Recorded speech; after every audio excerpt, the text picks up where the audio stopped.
After a brain injury, the idea of wellness can feel really far off when every day you are just trying to get by.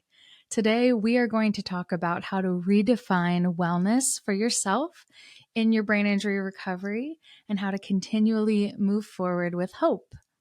There is always hope, and you are not alone. Hi, I'm Cristabelle Braden, and this is my brain injury podcast, Hope Survives. Here we share information, education, and support for the brain injury community. This is an uplifting podcast to bring hope to your darkest days. As a survivor of traumatic brain injury and multiple concussions, I know what it's like to struggle to find hope. I don't want anyone to feel as alone as I did. And that's why I started my online community called Hope After Head Injury. This podcast is an extension of that, and I'd love to invite you to join along as we explore the realities of life with brain injury, with messages of encouragement, interviews with doctors and professionals, and survivor stories. No matter where you're at on your journey, there is always hope. With a little hope, you can make it through today. With a little faith, someday you'll get through the pain. Just a little love is enough to light the way through your darkest night. Hope survives. Hope survives. Hello, friends. Welcome back to Hope Survives podcast. Today, we have another very special episode with a special guest named Taryn Barlow. I am so excited to share today's episode all about redefining wellness after brain injury. So, this episode I meant to release about a month ago, maybe 3 weeks. And so if you're listening live as it's coming out, first of all, I apologize on the delay. But second of all, I think the delay is also a good lesson in today's topic. So the last episode we did was about the holidays, the grief and the joy and the overwhelm and just the mixture of all of that.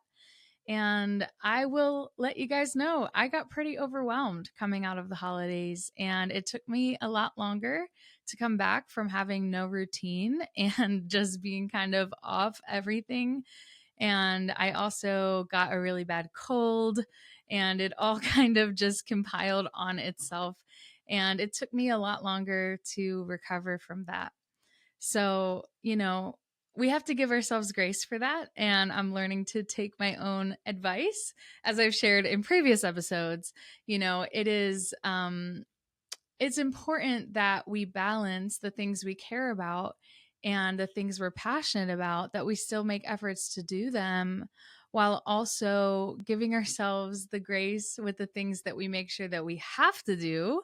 Like the last episode we had with Allison Moyer Smith, where she was talking about how concussion affects the family and reducing the cognitive load on tasks around the house.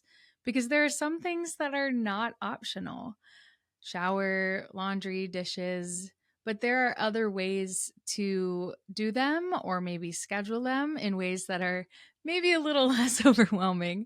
And so, it's a journey for me as well with my TBI symptoms. So I thank you guys for bearing with me and also being with me on the journey as we learn from each other, right? We're not alone in everything that we're going through.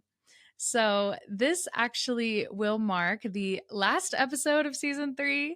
It's coming to a close here as we are getting ready for a new chapter. We are starting a new nonprofit called Hope Survives to help brain injury survivors and families. And it has been such an incredible journey just preparing for this. And I'm looking forward to sharing more as we do our official launch. I want to thank you all for supporting our holiday fundraiser and our startup. It has been such a joy as I've been doing brain injury support groups and advocacy and this podcast in my own versions of outreach for over 10 years. To be able to look back and see just how that's grown over the 10 years, and that now with the new nonprofit, we're going to put some infrastructure behind it. So it's already been amazing having a team. And if you are interested in volunteering with Hope Survives, I'm going to put the link to our volunteer form here in the show notes. Now, this is a temporary link, so if you're listening to it in January 2025 or February, you should be able to fill that out. In the future, we might have a different form on our website. So if you're listening to this later, as I know some podcast people do that. I mean, I do that when I listen to episodes. I scroll through and I look and find a topic. And so if you're listening to it later, just go to hopesurvives.org and I'm sure there'll be something on there for you. But all that to say, we would love for you to get involved if you'd like to volunteer. We also do have our support group meetings happening this upcoming month. We have them every month. Right now, it's all still living on hopeafterheadinjury.com, but very soon that will all transfer over to hopesurvives.org, which is exciting. So all that to say, this is the perfect season finale episode. Taryn is one of my favorite people to speak to. She just has this calming demeanor of her voice, and she is full of so much wisdom and grace, and it is just a joy to get to learn from her. So today's episode on redefining wellness after brain injury is actually kind of a play on her cognitive health coach, The Well Brain. So we were talking about what to talk about this episode. I thought, well, her what do you call it? Her private practice is called The Well Brain Cognitive Health Coaching. And I really love the idea of pursuing a well brain. So we decided to talk about that, and it's going to be a really great topic. And so the cool thing about that is wellness is one of our values for our new nonprofit. And the values are community. Oh, now I'm testing myself. I'm not looking at the list, trying to have them memorized. There's another one I think that starts with a C. I can't remember. Oh, gosh. Okay. Oh, community, compassion, family, wellness, and faith. Okay, there they are. And wellness is the way that we're defining it is spiritual health, emotional health, physical health, mental health, kind of all together. There are so many aspects to being a well person and having wellness in our life. And after brain injury, I was just sharing that it's taken me weeks to get this episode out past when I wanted to, because every day with symptoms can be hard. And it's hard to feel like you're living a life that has wellness when every day you're struggling with symptoms, right? So how do we balance that? And one of the things we're going to talk about is, the spiritual side too. Like, how can I say it is well with my soul, even when it's not necessarily well with my brain? So it's a very interesting conversation. So I'm going to share a little bit about Taryn. She's the owner and CEO of a private practice, the Well Brain Cognitive Health Coaching. She created this practice to fill a gap in care she saw while working as a neuro speech language pathologist. So she's an SLP. Taryn noticed that many individuals navigating life after brain injury were alone navigating the healthcare system and struggling to use strategies in the real world and lacked confidence keeping life too small. So she added education and certifications to build her brain injury knowledge base, including a certified international health coach, certified brain injury specialist, and an Amen University certified brain health professional. So she has some great experience. I'm sorry, I was reading that and I felt like I was stumbling over my words. My cognitive wellness is not at the best place today, but it's better than it has been. So, okay, I'm a little all over the place. Let's go ahead and move into the interview. Thank you so much for being here. So we are going to take a short break. We will be back in March with some special episodes to kick off the new nonprofit. So I'm excited about that. March is Brain Injury Awareness Month. So if you guys want to stay in touch between now and then, follow our new Instagram account, Hope Survives, our new Facebook account, Hope Survives. You can still connect with me at the Hope After Head Injury accounts, but everything's slowly going to be transferring over. And I cannot wait for the next chapter. We're going to have new support groups. We're going to have more time options. We're going to have new programs.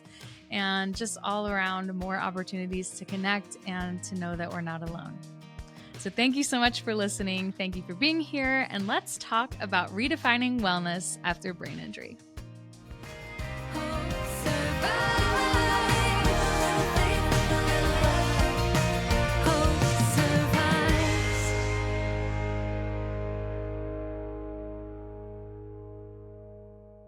Today, I'm here with Taryn Barlow. She was on this podcast. I want to say, was it the end of season 1 or season 2? It's been a while since some time. You were on the podcast, but we had an amazing conversation. And so if you want to go back and check out that episode that Taryn was on before, please feel free to. And I know you're going to want to after hearing her today.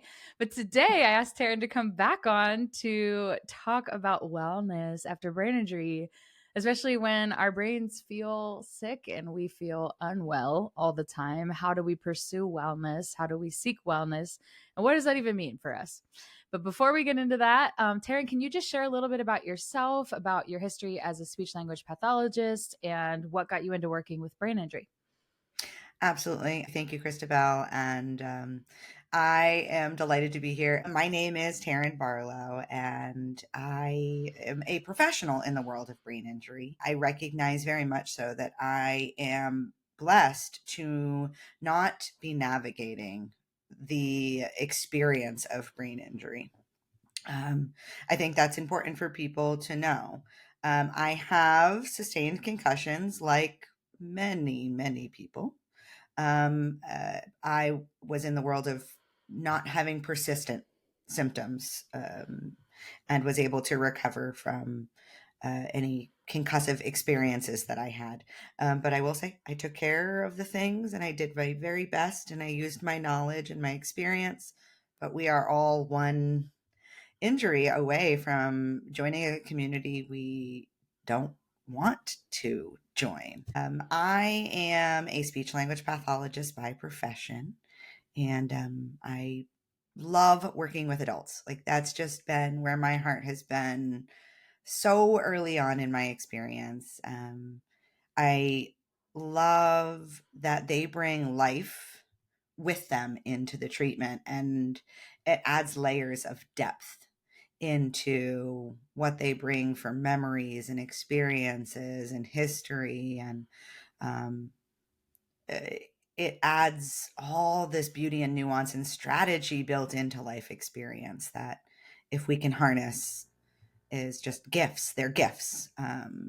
Good experiences, bad experiences, in between experiences. So it's a wonderful opportunity for me when I get to work with adults who are just so ready to bring everything with them to the table of healing. As a professional, I had to step out of the traditional medical system during COVID, as my son navigates. He was born with his esophagus not connected and had a complication of the lungs, and thus COVID, especially early on, very important for us to heed every warning. He was part of that high risk category. So I found myself in a new space, and the well brain was born in that time frame. It had been brewing, and when the world changes, I changed with it. So that was a very interesting, beautiful, hard journey. The well brain to me represents a gap that I saw in care for too many years. The gap where so many people were coming in for, if they got to speech language pathology, who, I was doing the attention and problem solving and reasoning and executive function and standardized testing, where I was deeply observing how people were doing the testing, not just the results.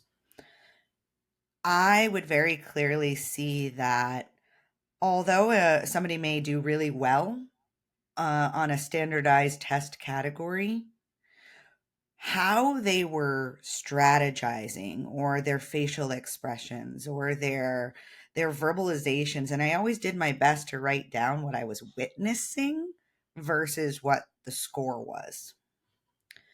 And, I would send off my reports and make sure to add in that really human part of the testing.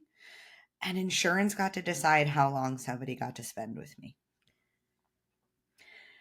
And that to me felt like I was giving away the skills and the awareness to somebody else who wasn't sitting in the room with us. Mm-mm. And I would go to bat for people and write letters and document to the best of my ability. And then therapy would end. And the client and I would look at each other and know that they put in phone calls and I wrote letters, and we would take breaks. Hey, take a break. And then when you go to do something else in the world, come back. So there was kind of always this back and forth of short visits, because I always believe in tune-ups. Like, if you've got a speech language pathologist, go for tune-ups. Like, there's never an end date to therapy. Go in and use the Mm. system wisely. Um, but I wanted more. Yeah. And you were saying that I think it's a good point. You said insurance companies decided how long people got to stay in therapy. And that's such a good point. That's what happened to us early on in my recovery. Mhm. The therapist had to set goals when I first came in, and I was in a pediatric system, and I was doing so poorly that they set the goals pretty low, because when I first came in, I was doing so poorly. So I met those goals, the low goals they set. They didn't set goals as to where I was before because they didn't know me before.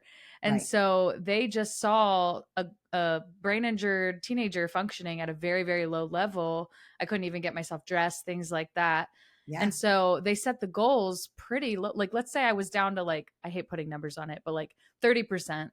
They set it at like 50 because Yep. they were like, "Oh, that's a huge improvement." But like I needed it to be at 90. Like, I got Right. discharged from therapy and my mom literally was crying. They went to pick, and they're like, "Today's her last day." And my mom goes, and listen, I'm 15 years old, and my mom's like, I still have to like wipe her in the bathroom because she doesn't like, and I don't want to be like graphic, but I'm very open on this It's the podcast. But it's truth. like, It's the as a truth. 15-year-old, like I like little things like that, I couldn't have the attention to detail to like Yeah. finished things, or and that's a gross example, but it's a true one. And it's like life with brain injury is gross sometimes. It's like, you're not able to take care of yourself.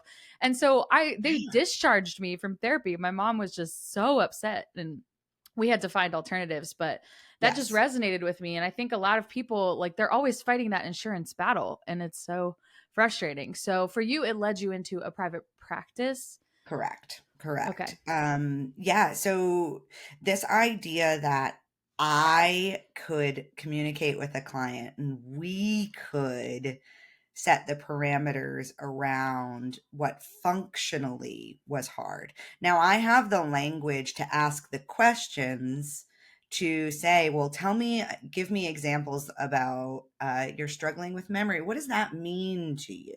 What does memory mean to you? Because what memory means to me and what memory means to them, yeah, it's an umbrella term, but what comes under that umbrella? That's a good point. Um, Yeah. and how does that feel too? Right? And how Like does some it people, actually affect your life? right. Some people don't care that they forget names. Some people that doesn't bother them. And then other people's that is just devastating. Yeah. And so why am I going to work on name recall with someone who doesn't care to remember? Versus when someone is passionately bothered by forgetting names, their motivation is vastly different. Yeah. That's such a good point. Um, It's about figuring out what you value and what aspects of your brain injury that feel like a loss to you, yeah, and what aspects of your journey that you feel that you need to work on in these right. stages. Yeah, that's such a good point. Right. So there's So, so much value because I still take any reports that I can possibly get my hands on that people have done. I still get them because how I read them is really important, right? Um, but then I want examples. I want situations. The more someone shares with me the depth of how they experience the things in life, the greater I can understand what their intentions are, what Mm. motivates them, And what that's bothers them. And that's such a good point for all of us. So I'd love to like segue into this wellness conversation. Yeah, But I think this is a good segue because it is. as a brain injury survivor, I think so many times we feel out of control and we feel off and we feel like wrong in our body or wrong in our mind. And we feel like life just is not making sense. And so figuring out what is it about it that doesn't feel like it makes sense? Like dig into that, right? Like Right. like you mentioned the example of forgetting names. For some people that really bothers them, for others maybe not. But what Yeah. is it about it? Like for me, I walk into door frames, you know, and furniture, and that doesn't bother me until I fall. And then Yep. I'm like Yep. worried. But, you know, like I'm not like my proprioceptive system, like it's a little off. I'll just chalk it up to being clumsy or brain injured or whatever. But other things bother me a lot when Yep. I break things and when I drop things and when I knock things off the counter that belong to my husband and accidentally break them. And Yep. so it's like, it's the same system, but one thing doesn't bother me because it only affects Perfect. me, but the other thing bothers me because now I've hurt. I've not hurt, but I've broken something that is not mine.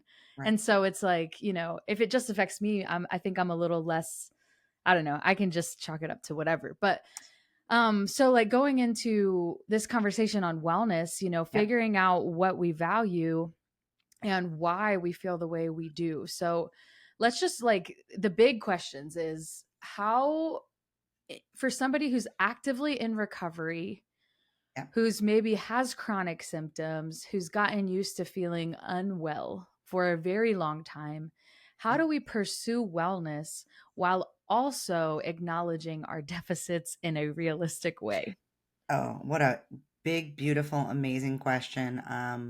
If I could create the recipe to fix all of that, I would just do that. The reality for me is when I hear that question, that intention, I immediately go, the word wellness for me is a ginormous 4-letter word.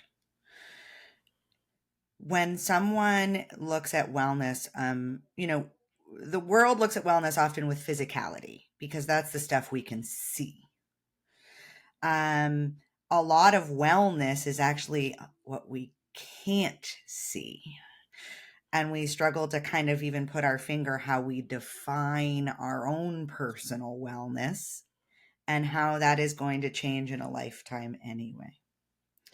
I'm going to use a really concrete example in um, wellness to run multiple miles versus wellness to run after your toddler. Those are both running. Those are both physical, um, and both give you endorphins and joy, and but vastly different experiences, right? The same would be true in a cognitive sense where, um, we're a young professional in the world and how we note take is important to us. We have certain colors and highlighters and, our note system is very structured. Uh, how we look at our notes as we age, we're really different about, oh, like I highlighted the main points. I didn't have to get all the extra details. But both feel successful at different points of life. Both feel good. I love to know what people define as their intentions of wellness. Do you feel well in your spirit? Do you feel well in your mind? Do you feel well in your physicality? And early in brain injury, the answer to all of those is can be no. But what does wellness look like? Feel like? Sound like? Um, People want to go to concerts again, and other people don't. So if you go to the concert and it gives you this sense of your body feels good, you're moving to the music, um, yes, you recognize that it's a lot on your ears, but the way that it feels to your ears is different than, say, a large party. They're both a lot of sound, but one feels better than the other for vastly different reasons. Hmm. And so, those sorts of definitions that society puts on us, we expect you to act or do certain things at certain ages, but you actually get to redefine what you want to do in the world Hmm. and how you want to feel well. What do you value? What do you put effort in? Um, the the sentence I often will say to people is, if there are these tasks or activities that when you engage in them, your soul lights up, your heartbeat, your joy, your passion, your smile, like people around you even say, like, I love when I see you in doing this or being here. Those tasks after brain injury will still take energy, physical, cognitive, they still will. However, the feedback, what it gives you in that task is vastly different versus forcing yourself into the activities that really never did that, never lit you up. Hmm. Yeah, that's such Um, a good point. It's like somebody who loved to read fiction before their injury loved to read. Some people are yeah, readers. And that yeah, loss of your eyes working together is a much larger loss for somebody who loves to read. Maybe they lost their reading comprehension or, their memory as they're reading the book. They can't remember what happened in the chapter before. yeah, This happened to me. Like I couldn't read like I did before, and my eyes, like it would be so hard to read on the page, it would be so hard to concentrate, and that's a big loss for someone who loves to read. yes, But it for is. someone else who didn't care about reading but they played sports, their eyes not working together bothers them because they can't Mhm. follow a ball or Well, whatever, whereas like somebody maybe who was more of a reader is like, I could care less about if I never play a sport again. Like that's kind of me. Like I'm like, if I played sports before my brain injury growing up, but yeah, there's no passion in that for me anymore. And so I'm like, I could literally care less if I ever handle a basketball or I played softball. If I ever do that ever again, I don't care. But for other people, that's a huge problem for them. So I think this is a really good point to encourage people to figure out, like, what does being well mean to you? What does wellness mean to you? And what areas matter the most to you, to find out what you value in your yep, recovery and figure out what goals to work towards, not just doing something arbitrary because you think you should, but focusing on the things that light you up that matter. right. And people will come and in the world of brain injury recovery, I find that there's kind of these two places where you feel like you have no information, and then when you feel like you have too much information. You go down the rabbit hole of all the different therapy modalities and techniques and specialists, and all of a sudden you're looking at this table of, well, how do I know what to pick and what will help me and what will move the needle for me the most? Well, if you're going in with these intentions, like reading, I'm going to use your example. You're not going to go into the physical therapist and talk about softball and then them develop goals for softball, because that doesn't. Yeah, it's wonderful, it's great, but it didn't light you up the same as, hey, listen, this passion for being able to. I can't, holding up a book in front of me is really hard. It strains the back of my neck. Hmm. That's a very specific, like, they Yeah. understand your intentions, your drive, your push, Yeah. in a vastly different way. And when deciding what modalities interest you, Hmm. do those modalities support the things that you go, I can't wait to to get better at this? Yeah. And people, you're unpacking a lot. So the well brain, my business is this. If you and I can unpack and understand all of that, because you're working so much on the recovery journey, that are you touching into what, motivates you cognitively, spiritually, emotionally, Mm-hmm. and making all of these really big, hard decisions? Yeah. Like, that's cognitive organization, but if you ignore what feels good, you can Mm-hmm. make decisions. And they're not wrong, Yeah. but like, what next modality, I what love things that. should you work on? How much do you push? Like, Yeah. you're Well, doing and like something again. dig into your motivation. You keep using the word motivation. What's your motivation? And I think I've shared this example on the podcast before, but standing, I didn't used to be able to stand with my eyes closed. I would just like, woo, like feel like I'm going to topple right over.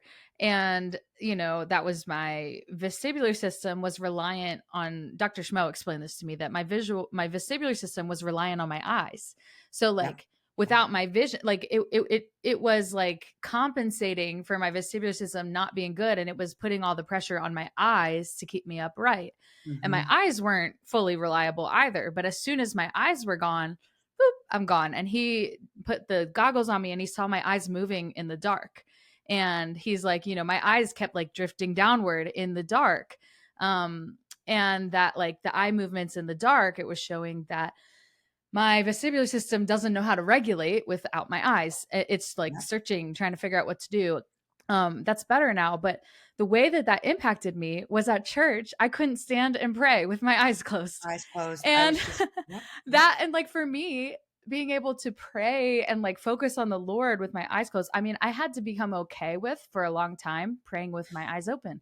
And that's okay. I mean, it's fine. Yeah, Like God does not absolutely. care. Like God just wants us to connect with him. He doesn't care if your eyes are He closed, is open, good. whatever He you're gave doing. you a pass. He gave you Yeah. the pass. Yeah. Absolutely. Like, but like it kind of bothered me that like and Feel it. then I used to let that like hit me when like every time I would try and like, I'd be standing in a circle with other people or whatever, and I'd be going to pray. I would close my eyes and I could feel myself toppling over. And then I got hit with like this wave of like inadequacy, or this wave of like Uh-huh. disability, or this wave of whatever. And I had to, in my own spiritual life with the Lord and in my own self, I had to learn how to be okay with, first being okay with keeping my eyes open and letting Yep. that just be what it was, and Yep. trying not to get distracted with my eyes open, just like looking at So many something. things. Yep. Yeah. Yep. And but then too, once we were working on that, I had a reason for why I wanted that to get better. And Yep. so now I can stand with my eyes closed and I don't even think about it. And like so many times it's like, wow, I, I don't ever want to take that for granted, because I know what it's like to not do that. But And there is a definition of spiritual wellness that you never would have understood how deeply impactful it was to you to be able to close your eyes in prayer, yeah. and why working on having that proprioception with your eyes closed is important. Now, that insight did not come early in your journey. Oh no. This was over 10 years after. Like over 10 years after my brain injury is when I was, yeah, and I was, yeah. Right? Like, and that's the stuff that, like, okay, when you start to learn when I start to learn what clients like and what motivates them, for me, I understood immediately when you gave that example. You had trouble standing with your eyes closed, and keeping your sense of balance. I immediately went, oh, she can't pray with her eyes closed. So these sorts of things, like as you get to know somebody, and you and I have gotten to know each other little bits and little chunks at a time as we've engaged, that immediately came to my thought, Mhm. my And brain like of, I'm a worship leader, and now like I can like raise my hands and close my eyes and sing in front of people, and that's a it's like huge a deal. totally different scenario. And so yeah, but okay, I want to move on to the word well, because you had, before we started recording, you were talking to me a Yes. little bit about how you were looking into the word well as it Mhm. relates to our brain, and what does it really mean to find wellness, but focus on the word well. So take it away. Yeah. I want to hear this. So yeah, we got to chatting and it just went in the most beautiful place. So let's see if we can we're going to get back there. It was very interesting to me that in the process of coming up with this business model, I'm a speech language pathologist, and so words for me are, that's one of those things that if I had to describe to somebody, like, words have, of course, have meaning, but for me, like, I actively seek understanding of words. um and I had never, until you asked if I wanted to come back to the podcast, I had never done a deep dive on the word well, which I find so interesting. And so the first thing I did is I went to the Bible, and in the back of my Bible, it says you can find certain words and then what scriptures it goes into. And I was like, I can't believe I've never done this before. And so I went and did that, and then I of course looked up the traditional definition of well. But then more so, it was, what do I believe wellness means? And for me, it kind of had to do with this idea of neuro wellness. Now, that's the medical version of me. Then the speech language pathologist definition version of wellness, and then the spiritual version of wellness. And how do all of those come together? And it immediately was this completely individual experience. What do you seek for wellness? How do you define wellness? And what feels like wellness? And I say feel kind of like in your body, because, how I perceive an injury and how it impacts my physical body. Again, is it something that bothers me? Is it something that bothers somebody else differently? And so all three of those versions are what I love to figure out. And it's been such a cool experience to say, like, that's actually what I've been processing and speaking about with people without being able to categorize that out loud. And so your invitation inspired me going a little deeper into what to some people is just a business name. That's backwards behind me, but I love that so I've been in business for almost 4 years, and 4 years later, I'm still learning what this means to me, thus making me better at my job in every given opportunity. Um, I'm not looking at the name of my business and considering it, oh, that's just the name. I'm still figuring out, what does that mean? How am I utilizing it? How am I inviting people into it? Well, if you could speak to the listeners, how would you invite them into the concept of a well brain today? Yeah. When you feel ready to even put a toe out of survival mode. That's a hard one. The big one. When you feel ready, because Yeah. survival mode, I remind my clients, survival mode's really important. I would use, for example, with you, I would, your version of survival mode is a gift. You should thank her. She took good care of you. She was important. She did a beautiful job. She will reappear in different moments of your life again with new skills, because survival mode is a mode that we know in different trials of life, we will greet that version again of ourselves. And she or he, or it's an important version within us. When you're ready to put a toe out of survival mode, I think the transition becomes that wellness, brain, wellness, neuro wellness, spiritual wellness. um, you get to relearn with this absolutely incredible insight that only medical challenges that put us in survival mode give us an opportunity to define. Hmm. Um, you know what you lose. And then to say, I want a well brain again, it is physical, emotional, spiritual, and the confidence to own what that wellness means to you again. To you specifically, To right? And it takes you. courage. Like it's Huge, there's huge. a sense of risk, I think, associated with that, especially if you've been in survival mode for a long time. You Yeah. can feel really stuck there. And if you're there right now, I just want to encourage you, those listening, that you can take that toe out and it's okay to want wellness.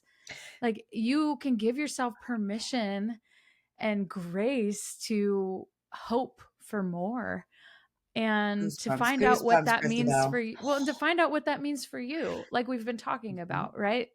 Your version of wellness will not be the same as someone else's, but it's to be able to find it. And if you don't mind, I think that something I would love to add is that there is an aspect, you said neuro wellness and spiritual wellness, and they Yep, kind of go together.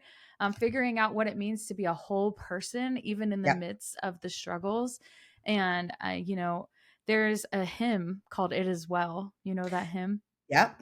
So it's been like playing through my head. I'm just going to sing like the beginning part of that. It goes like, when peace like a river attendeth my way, when sorrows like sea billows roll, whatever my lot, thou hast taught me to say, it is well, it is well with my soul.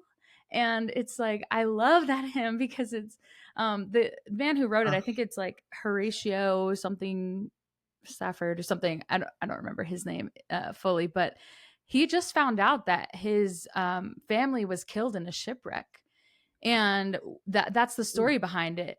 And he just found out his family was killed in a shipwreck, and he sat down and he prayed and he wrote that hymn. And he was in poof. like the depths of despair, but realizing to be able to say in the hardest times that he could say, it is well with my soul. And it's a public domain hymn now. I mean, it's become something Yeah. that so many hold on to and sing. And I think for me in my brain injury journey, like I've had to learn how to say it is well when in my soul, when my body is not well. Can my soul be well while my body is not? And you use the Can word lot. In the hymn was the word lot. Yeah, he says, "Whatever Yeah, my lot."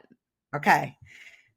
Yeah, Interesting, right? And that doesn't the when I think of the reference to that word lot, right? Lot does not, it's a big word. It's bigger yeah, than body, mind, and spirit. It's actually all encompassing. Um, and yes, you had to take that risk. What a beautiful, first of all, it just like, I got to sit here and listen to you sing today. I am winning. That was beautiful. I hope all of you listeners got the goosebumps like I did. This this word wellness comes out of survivor.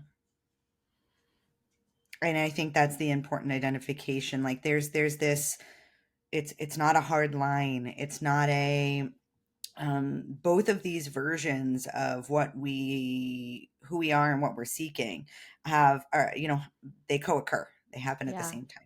And I think as a child, I remember going to the pediatrician and there was the sick waiting room and there was the well waiting room. Our pediatrician had two separate waiting Wow. rooms. And so they would have a sick waiting room and they would have a well visit waiting room, which is interesting concept. But Interesting. if you would go for a sick visit, you had to go in the sick waiting room. And if you would go for a well visit, you have to go in the well waiting room. And like that word is used for like a well visit, AKA like a yearly checkup or a physical or Yeah. whatever. Yeah. And Yeah. what do you do when you're in the sick room, but you want to be well? And, when you're in the sick room for half your life, like, what do you do? Right. So it's like being able to, like, the metaphorical sick room. Yeah, So yeah, for those of yeah. us who are dealing with chronic conditions, like, I want to Mhm. encourage you today, and I think Taryn would echo this as well, is that you can pursue wellness even in the midst of your process. That And it is not a waiting room. It's not yeah. it's not a waiting room, right? Like, let's separate the rooms right there in that one of the things that certain times I get into, conversation and as I get to know somebody, the vulnerability of like, "Well, what did you think wellness looked like before? Because you probably actually didn't think about it. Hmm. Yeah. It was always something you were seeking. You never were achieving wellness. It isn't a destination. It's not an arrival point. It isn't enclosed in a room. It's something we're all on a journey of, staying well, Yeah. doing our best. But wellness is not a finish line. Mm-hmm. How I define wellness at 20 and 50 and 60, um, I cannot predict what that definition is. Yeah. And again, it's supposed to be a moving, living, breathing thing that aligns with our priority and our heart and our passions. And, like I said, running the mile is wonderful and amazing and fabulous. Running after my children, running after my grandchildren, those are very different versions of running. Mm. Yeah. We could put running under the category of well, I'll be very honest with you. I do not run the same as I used to. But when I run after my children, that is how I define running well. Hmm. I hope to run well after my grandchildren, and if not, I will walk well or roll well, or because I'm engaged in the intention, right, Hmm. of that. Yeah. We think it's an endpoint, and I think that's important. I think that's That's important. such Is a like good it point. And it's in the process, right? So, what is one thing today that in your current symptoms, in your current state, that you can experience that is part of wellness for you? I mean, for me, I love to sing, right? And no matter how fatigued my body is, I can lay in the bed and I can sing along with a song. Like, Yeah, I can put on it on my phone, I can put it in my headphones, no matter how fatigued. I might not have the energy to stand and play guitar and sing out of the top of my lungs, but I can still sing. And so, what brings you joy, right? Like, yeah, what makes you feel alive? Where is wellness for you, and how can you find it in today, right? yeah, Going back to yeah. the song, like, no matter our circumstances, how can I say it is well with my soul even when it's not well with my body? And my faith has a lot to do with it. So maybe it's connecting with your faith and connecting with the Lord, and seeing how loved you are by the Lord, and how loved you are by your family. Right, and to sit in that definition or that feeling, that sensation of wellness. I think what's important that you just spoke out loud is, your versions of singing are versions still of how you feel well. And you to release the judgment of, I'm not standing and singing. And yet Mhm. singing for me and while laying down it still gives me all that feeling of feeling good, feeling Yeah. well. Yep. Well, And and I it's think even that's learning interesting. how to give yourself grace in it. Like, about 10 years ago, or a little over 10 years ago, is when I started doing concerts. And I thought it was so unprofessional to have a music stand in front of me. So I would force myself to memorize everything and work Oh, really hard at it. And I would forget words a lot, but I would go with it. But Now I have an iPad that I stick on the mic stand, and I decided it's okay. Like, it doesn't matter the perception that and the pressure I put on myself to memorize even my own songs. Like, I'll forget them. I played a big event at the Steel Stacks in Bethlehem this summer, and I was on like a big outdoor stage. I was opening for like a big Christian artist, and I put flowers in front of my mic stand, and like, so like you could see the iPad from the side, but from the front it just looked like flowers. And I was like, I wasn't trying to hide it necessarily, but Yeah. it was a way that I could celebrate, like, okay, I do have to have something in front of me. How can I make this beautiful? Instead of feeling Absolutely. like it's an eyesore, and allowing myself the grace to look at a thing. Because in the music business, it is considered unprofessional, but I have a TBI. So I used to put so much pressure on myself. And now I'm like, you know what? I'd rather do it with the iPad and have that extra confidence of Yeah. being able to know if I forget the word, I can look down at it, than try and force myself to do something to a standard that nobody else is forcing me to do. Yeah. I will ask people like, oh, who said you had to do it that way? I'm just Just curious, me. right? Obviously, like my perception of when I would see artists Perception. play, nobody Yeah. else used music stands. Right. So it's like, now I use it, but I just try to make it pretty. So is what it is. But anyway, we are coming down to our closing time. So Wonderful. before I ask you the final words of hope, which is always my last question, I just want Yeah. to wrap up this conversation. So what would you like to close by talking about wellness? Any last thoughts on this concept? I would love for someone to walk away from listening to this today and either draw, sing, color, create, speak out loud their concepts of what feels well. Like, get it out of your own body, out of your brain, out of your spirit. Like, get it out, put it into the world, because you starting to speak the language of what feels like wellness to you is a beautiful first step. You're dipping your toe out of survivor, and you're starting to speak a language of what feels well in your being. So that's like try it. I don't care how it comes out of you. Speak it, write it, sing it, draw it, color it. Make a leaf collage. I'm looking at the beautiful fall leaves in New England. Like whatever, get it out of yourself and start putting it into the world. I love that. So, Taryn, what are your final words of hope for our listeners? You have everything you possess to feel well again. That's it? That's it. That's it. That's so good. I don't doubt for one second whenever I meet someone who's navigating life after brain injury. I don't doubt that for one second in their world, in their heart, in their being, in who they are, their talents, their gifts. I don't doubt for 1 minute that they possess what they need to do well. Thank you, Taryn. This has You're been welcome. such a beautiful conversation. So if our listeners want to get in touch with you, they can connect with you at Taryn_the Wellbrain on Instagram, Facebook, The Wellbrain, and your website, thewellbrainslp.com. And I will put those links in the show notes as well. So that's me. Thank you, Cristabelle. Thank you for the invitation and looking up and learning about the word well, because I will continue to do better and be better and learn. And you invited me today to look up that word. Oh, well, thank you so much. It's been a joy, and my soul feels well at this moment. Oh, my soul feels well too. You are. Oh, I love that.